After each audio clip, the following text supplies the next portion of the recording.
I'm not afraid.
A military base stands on the front lines in a war with another country.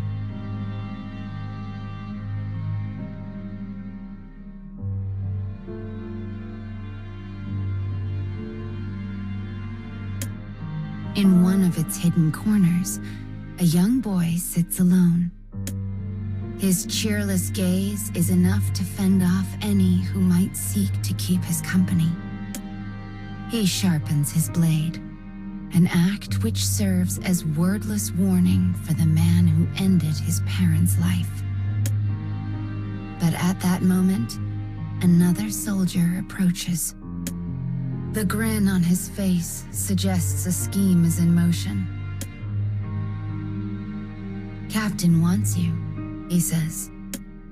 The boy grimaces despite himself. He does not believe he has done anything to warrant punishment, yet he knows he has done nothing to merit praise. This confusion annoys him, as does the constant thin smile of his compatriot. After a moment, he arrives at a decision. He will play along for the time being. The boy follows the other man, who soon leads them to a group of their fellow soldiers. He tenses, his hands curling into fists as he readies himself for a fight. And then... we survived the year. A raucous cheer erupts from the group. As the soldiers embrace each other with whoops of pure joy, the boy stands off to the side, dumbstruck. But when the drinking songs begin, he finally forces himself to accept the situation. They didn't bring me here to torture me. They brought me here to celebrate.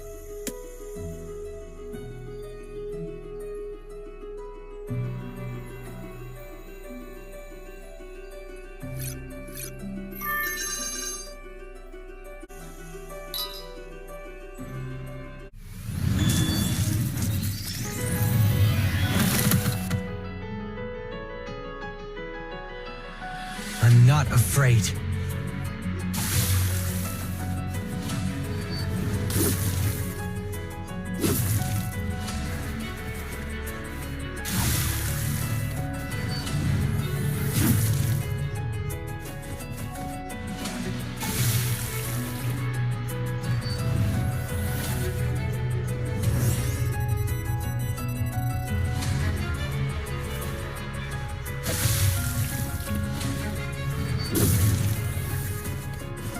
Power to kill our enemies.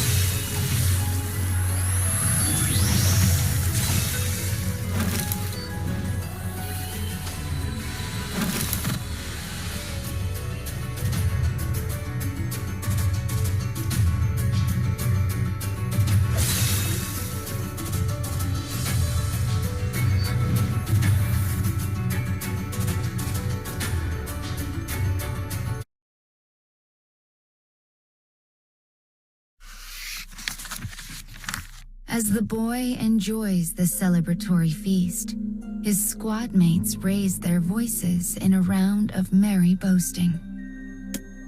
I was a demon out there. The enemy ran as soon as they saw me coming. Yeah, but I'm the one who claimed their leader's head. The boy finds himself shaking his head in silent disapproval of this carefree swagger. Suddenly, a glass of strong drink is placed in his hand. Enjoying yourself? Asks a calm voice. It belongs to their leader, the one they all call Captain Craven behind his back. The men of the squad have long scoffed at how quick their captain is to retreat from battle, and the boy shares their dim view of his competence. How was this year for you? Continues the man. Though the questions are meant as the easiest of small talk, they lay as stones on the boy's heart. For despite an entire year of searching, the object of his revenge remains as distant as when he began. Thinking of this, shame suddenly pierces his chest like a bullet, and he absently tosses the cup aside. The crisp shattering of glass brings the hall to silence. Thick, red liquid slowly pools across the ground. It reminds him of his parents. Ignoring the captain, ignoring his companions, the boy bolts up from his seat and flees the hall.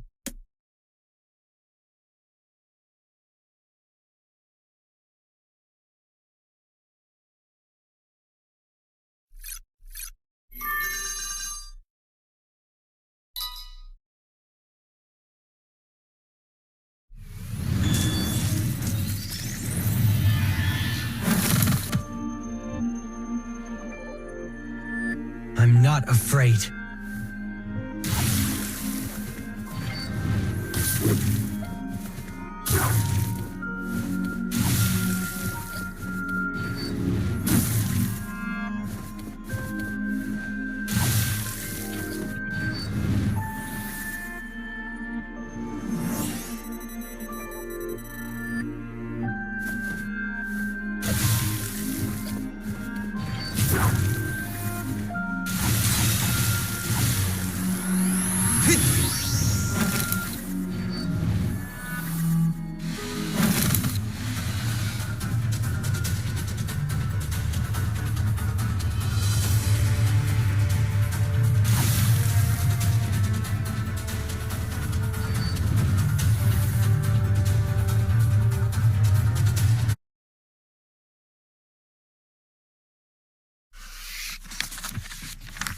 When the boy finally stops running, he finds himself in an unremarkable spot some distance from camp.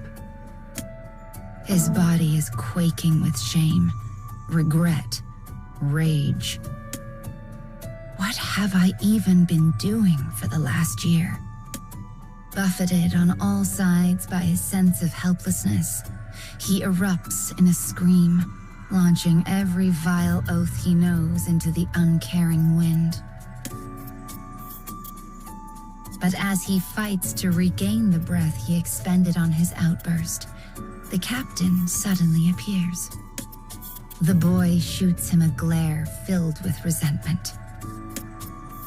With his fevered breathing finally under a modicum of control, he stares at the man and issues his own order. You will send me to the battlefield. The captain's eyes waver as he attempts to read his subordinate. He's a coward through and through, thinks the boy smugly. He'll do it. He has no choice. But instead, the captain shakes his head and meets the boy's stunned gaze. No, he says, I will not. I won't send out a soldier who isn't ready. The boy's brow furrows with a mixture of doubt and surprise. But the captain continues, almost as if trying to provoke him. Your worries control you. You know that, right? And if that doesn't change, you will fail. The words are a jagged thorn in the boy's very soul. Unable to control himself, he lets out a feral scream and rushes his captain. But the other man only looks back at him with an expression of profound pity.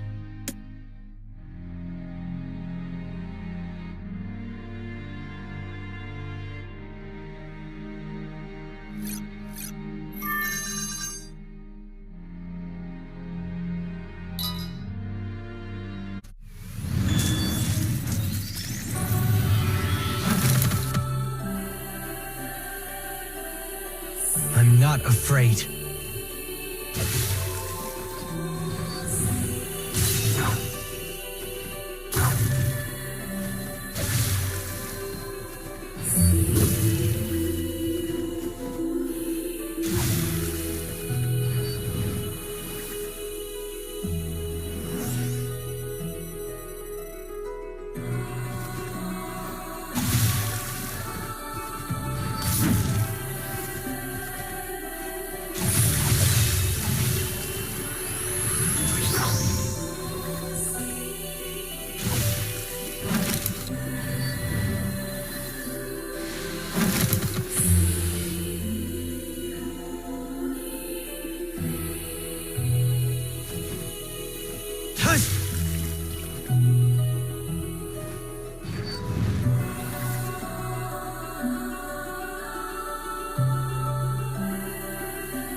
The boy's vision is red, his mind madness. He can think of nothing save savaging the human standing in front of him. But his assault finds only empty air. The captain sees through his attack and sidesteps it with a casual grace that speaks to his long years of experience. The boy stumbles as he misses, his arms flailing pitifully in the air.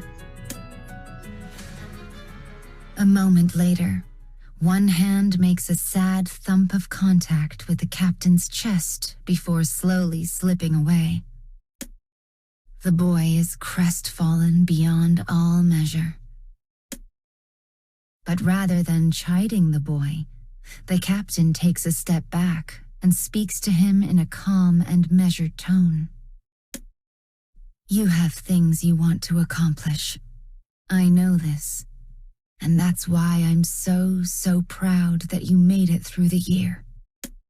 You're making progress. And if you can just manage to stay alive, I know you'll do great things. The boy stares back at him, stunned. The past year, the same one he had written off as a failure not a minute before, was now being acknowledged as a rousing success. Confused, the boy spins on a heel and begins to walk away, but the captain calls after him. We'll celebrate next year, too. The boy continues walking, muttering a single word. Whatever. And yet, the rage he so clearly felt does not hang so heavily on him now. It's as if clouds have parted ever so slightly on the turbulent storm of his heart. He finds this feeling to be terrifying. For if his anger departs, what is left of him?